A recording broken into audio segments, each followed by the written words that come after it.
23 March 2026ના રોજ લતા મંગેશકર પ્રાથમિક શાળા ક્રમાંક 355માં દેશભક્તિના માહોલ વચ્ચે શહીદ દિનની અત્યંત ભાવપૂર્ણ અને ગૌરવમય રીતે ઉજવણી કરવામાં આવી હતી.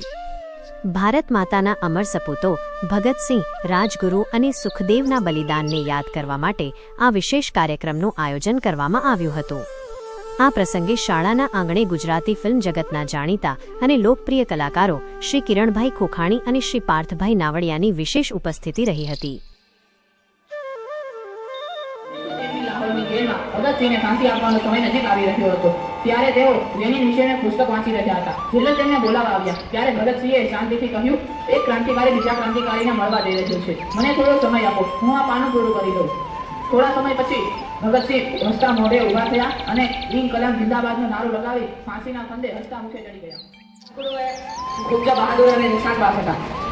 જ્યારે અંગ્રેજ અધિકારી સોન્ડર્સ પર હુમલો કરવાની યોજના બની ત્યારે રાજગુરુએ સૌપ્રથમ ગોળી ચલાવી હતી. પકડાયા પછી જેલમાં તેમને પૂછવામાં આવ્યું કે તમને ડર નથી લાગતો, તો તેમણે હસતા હસતા કહ્યું કે દેશ માટે મરવું એ ગૌરવ છે. તેમને બચાવવા માટે દયા અરજી કરવાનો નિર્ણય લીધો. સુખદેવે સ્પષ્ટ રીતે કહ્યું કે મારો જીવ દેશ માટે છે અને મને બચાવવા માટે વિનંતી ન કરો. પ્રતિજ્ઞા લીધી હતી કે મારું નામ આઝાદ, મારા પિતાનું નામ સ્વતંત્રતા અને મારું સત્તા જે લેખાનું. એક દિવસ અલ્હાબાદના આલ્ફ્રેડ પાર્કમાં અંગ્રેજોએ તેમને ઘેરી લીધા. ઘણા સમય સુધી તેમણે એકલા જ અંગ્રેજો સામે લડત આપી. જ્યારે છેલ્લી ગોળી બાજી ત્યારે તેમણે કહ્યું, આઝાદ જીવે છે અને આઝાદ જ મરશે. સુભાષચંદ્ર બોઝે બ્રિટિશ સરકારની નોકરી છોડી દીધી કારણ કે તેમને લાગ્યું કે ભારત માટે સૌથી પહેલા મહત્વની આઝાદી છે.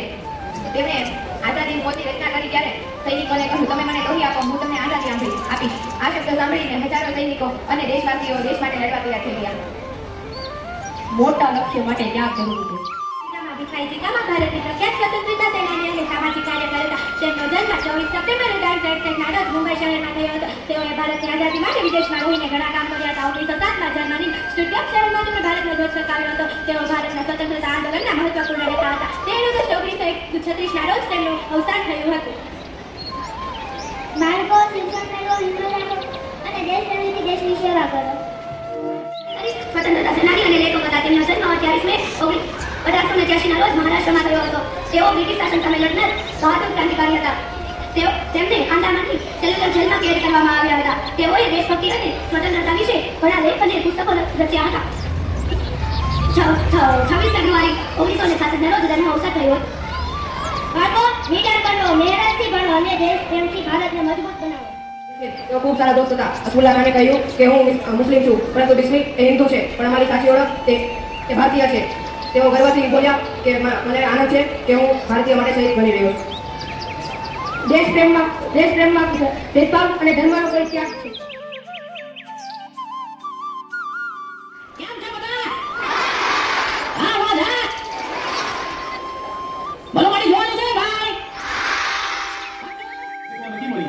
કેટલાય લાડકવાયા દીકરાઓએ શહીદી હોવી છે ત્યારે આપણે સ્વતંત્રતાથી જીવી શકીએ છીએ. એવા કેટલાય યુવાનો કે જેની ઉંમર સપનાઓ જોવાની હતી, માત્ર 23-24 વર્ષની ઉંમરે જ્યારે એ વિચારતા હોય કે મોટા થઈને આપણે ડોક્ટર બનીશું, એન્જિનિયર બનીશું, શિક્ષક બનીશું, વકીલ બનીશું કે કોઈ સારા બિઝનેસમેન બનીશું, એના માટે મારે પ્રયત્ન કરવો છે, એના માટે મારે ભણવું છે, ત્યારે આ યુવાનો એ નતા વિચારતા.